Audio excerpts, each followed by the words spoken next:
Nako po, ito po ay ayon sa ulat na may kakayahan. May kakayahan po ang International Criminal Court o ICC na i-freeze ang mga asset ni Rodrigo Duterte kahit habang isinasagawa pa ang paglilitis.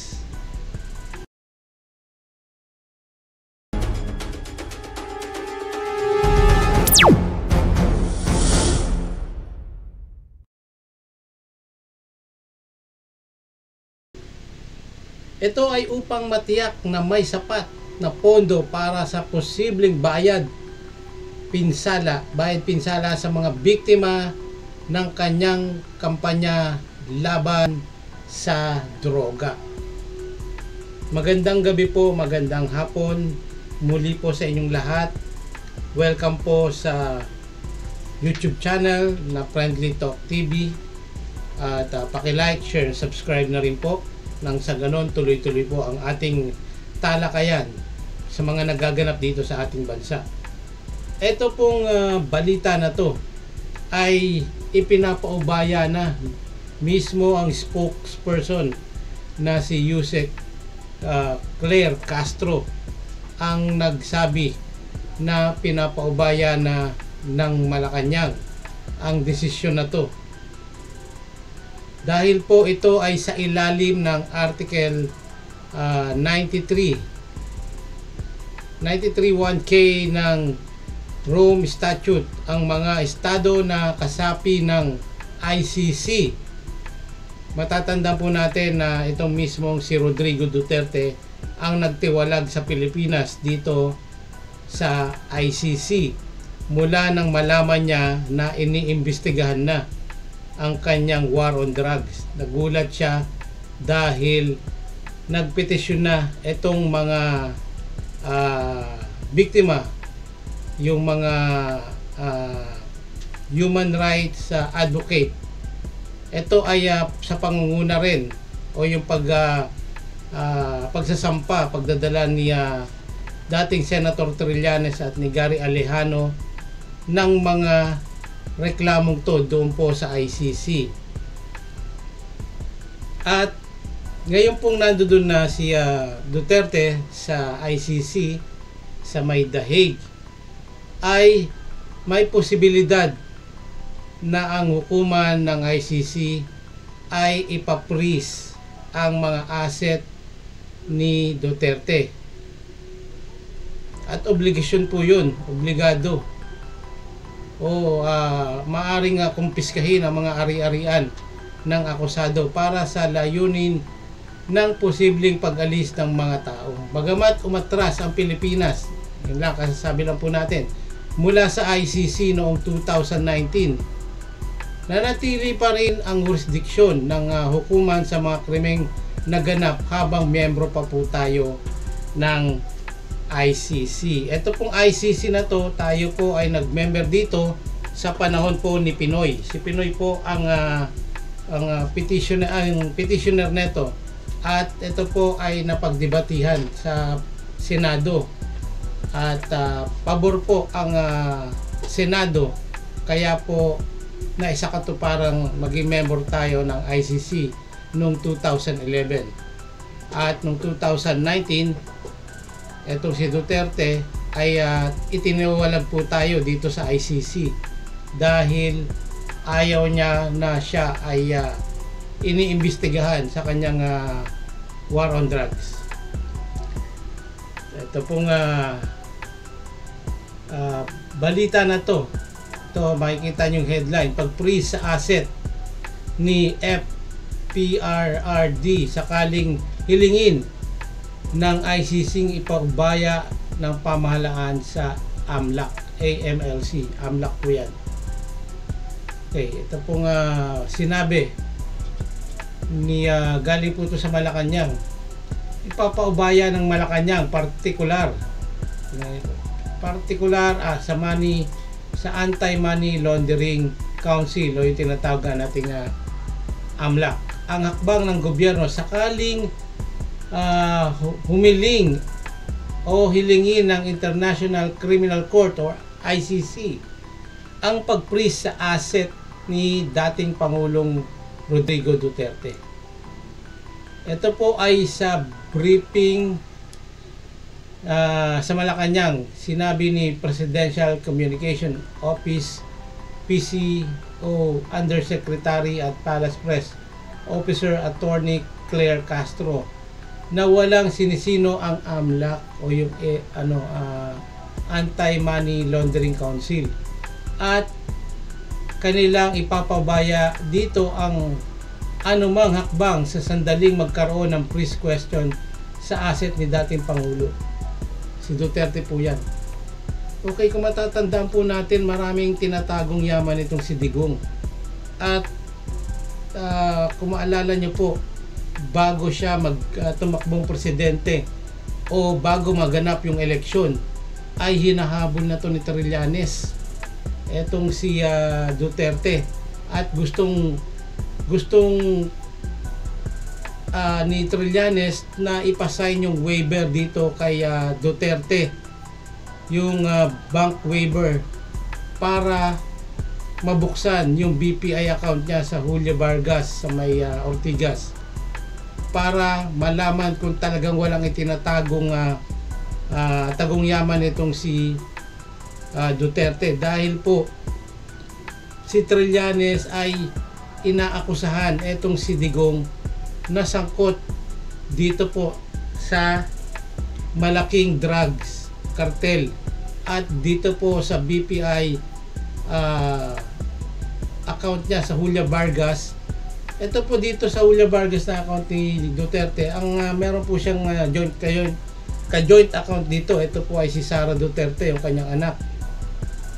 Kaya nung kinwestiyon to ni Trillanes, ay hindi pinagbigyan itong si Trillanes dahil kasi baka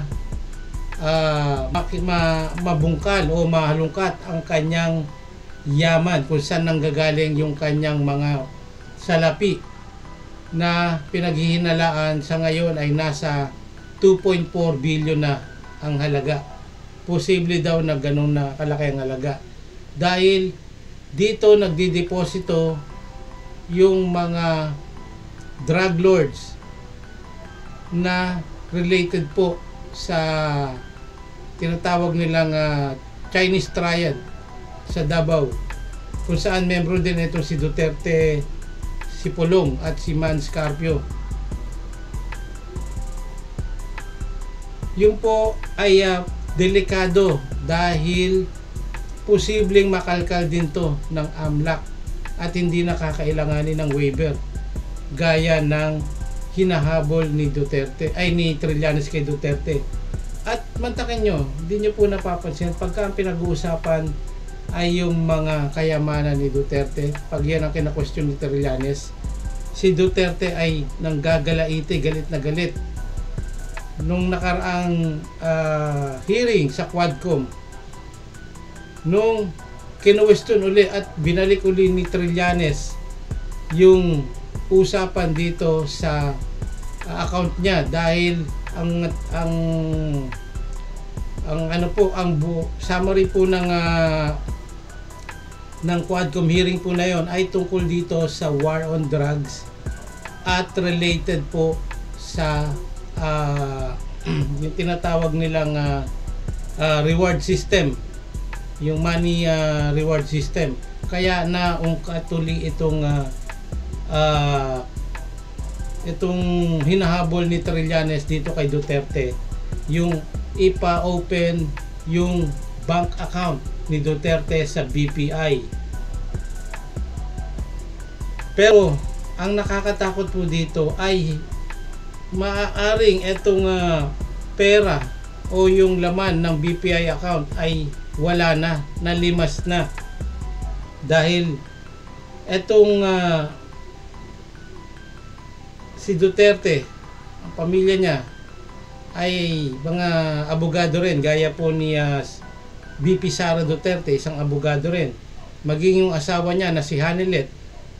Malamang nung isinakay si Duterte dito sa may eroplano na maghatid sa kanya sa The Hague ay doon na napag-isipan siguro na itong mga Duterte na posibleng withdrawin na yung mga asset niya at mga kaperahan niya sa bangko. At hindi natin alam kung saan nila itinago. Bakit nag-atubiling itong si Baste Duterte ay nagkukumahog na wag search o wag ipaubaya sa PNP na magkaroon ng search warrant doon sa bahay. Kaya si Duterte, yung si Baste, nagmamadaling ipagtanggol o harangin ang kanilang bahay, yung bahay ni Duterte doon sa Davao, upang sa ganon hindi mapasok ng mga pulis para maghalugog o magkaroon ng search warrant. Hindi natin alam kasi napakalaking pera nun. Pagka pinasok nila sa bangko yon ay mapaghihinalaan sila talaga ng money laundering. At bawal po yun sa ating batas. Okay, tuloy natin na itong sinasabi rito sa balita. Okay, sa briefing sa Malacanang, sinabi nga po ni Presidential Communication Undersecretary na itong si Attorney Claire Castro na walang sinisino nga itong AMLAC. Okay, at magkakaroon ng freeze request sa asset ni Duterte. Kung tutusin, ni Castro ay na noon pa dapat sana na i-freeze ang asset ng dating presidente na may kaugnayan naman sa plunder case na isinampa ni dating Senador Antonio Trillanes. Yun po yung sinasabi natin kanina. At bukod kay Duterte ay kasama din na inasunto o sinampahan ng kaso ni dating Senator Trillanes maging itong si Bongo. Kasi itong si Bongo ay biglang naging bilyonaryo sa hindi nating maintindihan.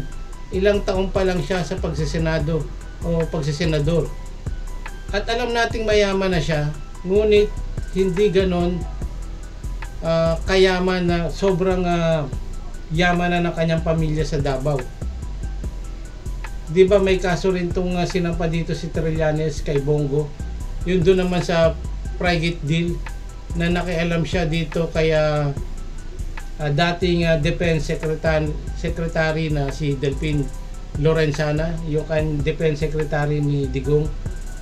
Yun dito sa deal ng frigate at pinatanggal nila yung si Commodore Mercado dahil kinwestiyon itong pagbili ng frigate ay close deal na to, biglang nabago.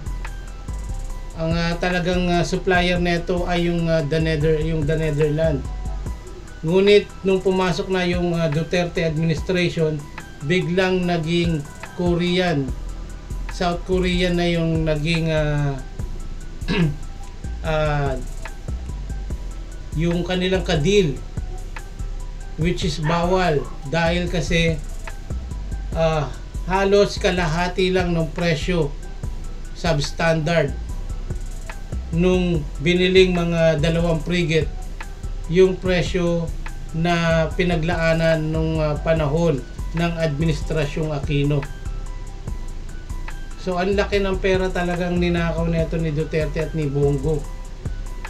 Kaya si Senator Trillanes ay nagsampa ng kasong plunder kay Duterte at dito kay Bongo.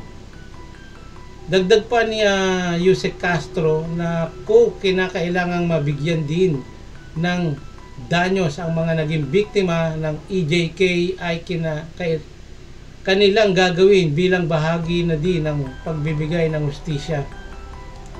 Yun po ang dahilan kung bakit napipintong i-freeze etong mga asset ni Digong.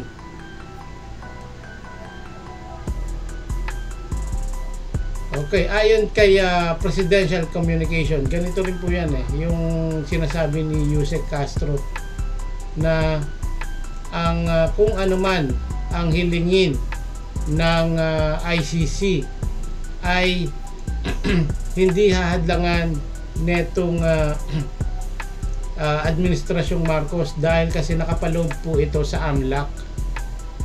Kailangan ng kooperasyon ng mga otoridad ng bawat bansa. So hindi na po dito pinag-uusapan yung mga kaso kay Duterte na ngayon ay nasa dahig na. Ang pinag-uusapan po dito is yung money laundering na covered o nasa nasa sako po ng AMLAC. Bakit nga ba kailangan itong gawin ng ICC na i-freeze ang mga asset netong si dating Presidente Duterte? Okay, ginagawa ng International Criminal Court or ICC ang pag-freeze sa mga asset ni Duterte. Partikular, unang-una yung pagtiyak ng bayad pinsala sa mga biktima. Parang nasisigurado na talaga na itong si Duterte ay makukonvict at hindi na talaga makakauwi dito sa Pilipinas. Dahil ito ayon po sa artikulo o yung Article 75 ng Rome Statute, may karapatan ang mga biktima ng krimen na makakuha ng compensation. Okay, yung compensation po, bayad yan. Bayad yan sa damages.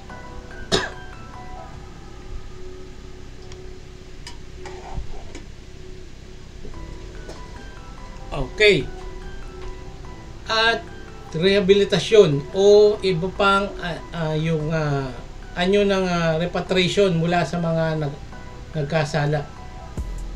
Kaya kailangan i-freeze yung asset. Sumunod dyan yung pagpigil sa pagtatago o yung paglipat ng ari-arian. Ito na yung ginagawa eh. Kaya si Hanilet hindi sumama kay Duterte kasi ito yung nakikita niyang kailangan niyang gawin eh. At malamang inanuhan din to ni Duterte yung kumbaga ni Digong.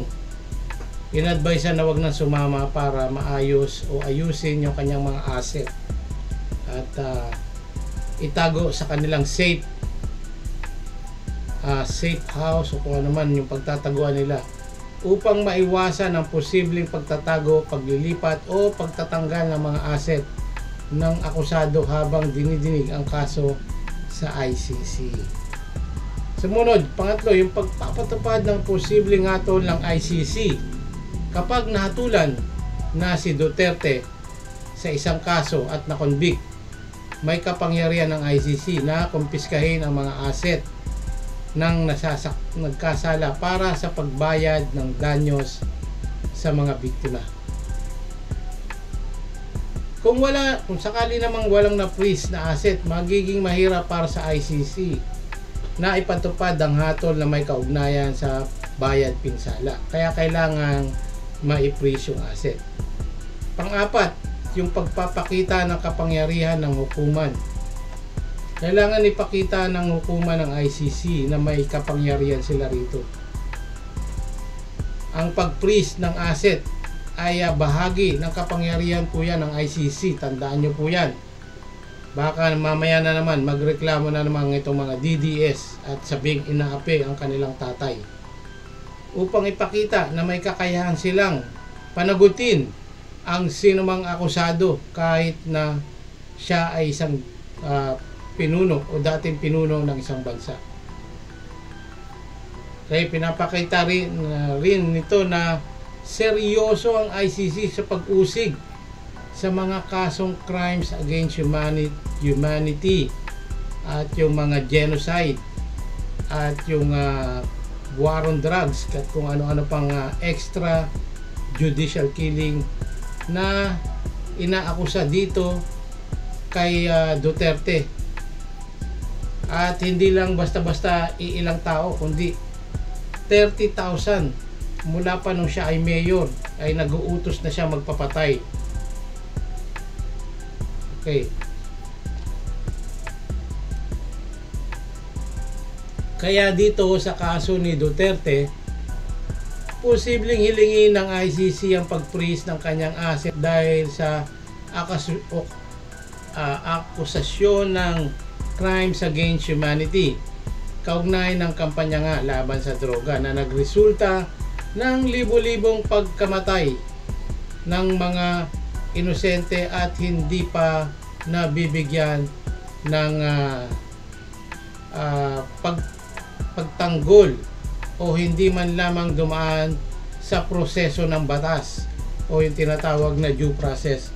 Kung may mapatunayang nagkasala si Duterte, ay tiyak na mabubulok si Duterte doon po sa The Hague. At ang naka-freeze na yaman niya ay maaaring gamitin para sa pambayad ng mga danyo sa mga pamilya ng mga biktima. Okay. Balikan natin yung nangyari noon kay Trillanes at kay Duterte. Yung nangyari pong ito, kaya po kung isipin niyo po itong sinasabi ng mga DDS na bakit daw hindi doon litisin, daw ganon. Ito nga kasong isinampa ni Trillanes kay Digong, kay Duterte at dito kay Bongo ay 2016 pa. Hanggang ngayon hindi pa rin at wala pa rin linaw at hindi pa rin nabibigyan ng aksyon yung plunder case. Okay. Noong 2016 nakusahan ni Senator Trillanes si dating Pangulong Rodrigo Duterte ng pagkakaroon ng hindi ideklarang deposito sa bangko ng BPI na nagkakalaga noong panahon na yon ay nasa 211 million. Bagamat inamin ni Duterte ang pagkakaroon ng account sa BPI sa Julio Vargas branch, tinanggi naman niya ng aligasyon tungkol sa malaking halaga ng deposito. Di sana inaccept niya yung challenge ni Trillanes kung malinis talaga siya, diba? Pinirma niya yung waiver at pakita at nang sa ganon may counter niya si Trillanes at pwede niyang sampahan ng kaso ng libel o kung ano man ang pwede ikaso kay Trillanes kung si Trillanes ay nagkamali ng bintang sa kanya. Ngunit hindi niya ginawa dahil alam niyang totoong meron siyang itinatagong yamang pera na napakalaki at hindi maipaliwanag kung saan ito nanggaling. Pero ayon kay Trillanes at sa mga usap-usapan at base na rin sa kanyang mga nakalap na impormasyon, ang pera ay nanggaling po sa payola ng mga drug lords at doon po idinadaan at doon ipinapasok sa kanyang account sa BPI.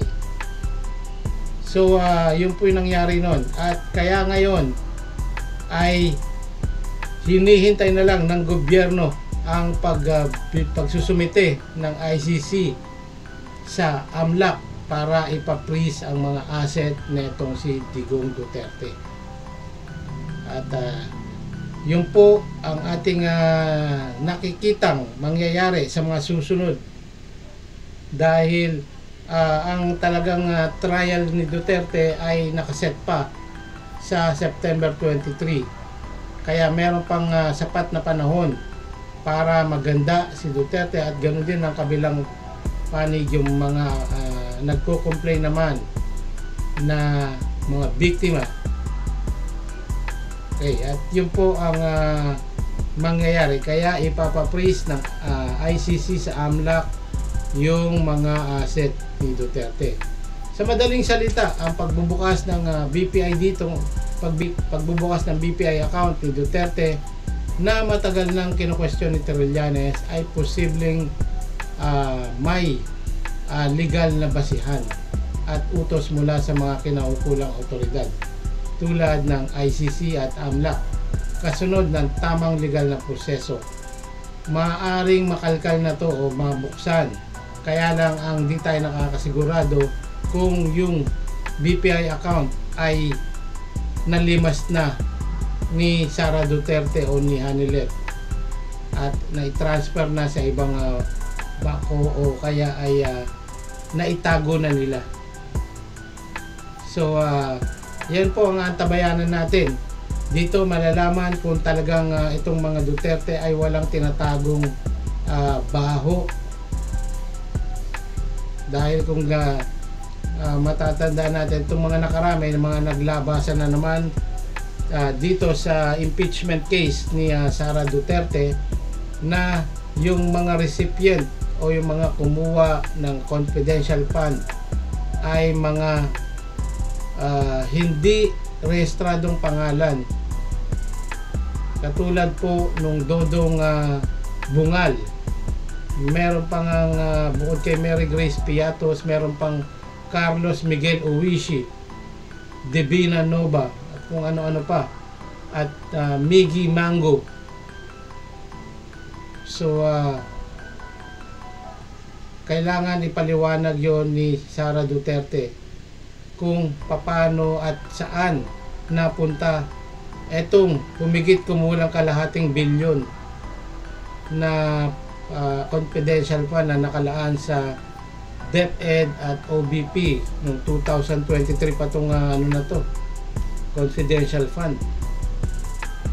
So yun lamang po ang aking reaksyon dito sa ating topic ngayon tungkol dito sa posibleng i-freeze etong asset ni Duterte, at antabayanan natin kung ano ang lalabas, dahil may kapangyarihan po ang ICC na mag-request sa AMLAC at hindi po yan haharangin ng gobyerno dahil naayon po yan sa batas. At kung kayo po ay meron ding komento at meron din po kayong reaksyon at gustong ipahayag, okay, comment down below na lamang po. Open po ang ating comment section box. Okay, hanggang sa muli po, at maraming salamat po muli sa inyong pakikinig at pagbisita dito sa ating YouTube channel. Paki-like, share, and subscribe na lang po ng Friendly Talk TV, at malaking tulong po yan sa aming mga content creator. Maraming salamat po sa inyong lahat, at God bless to all.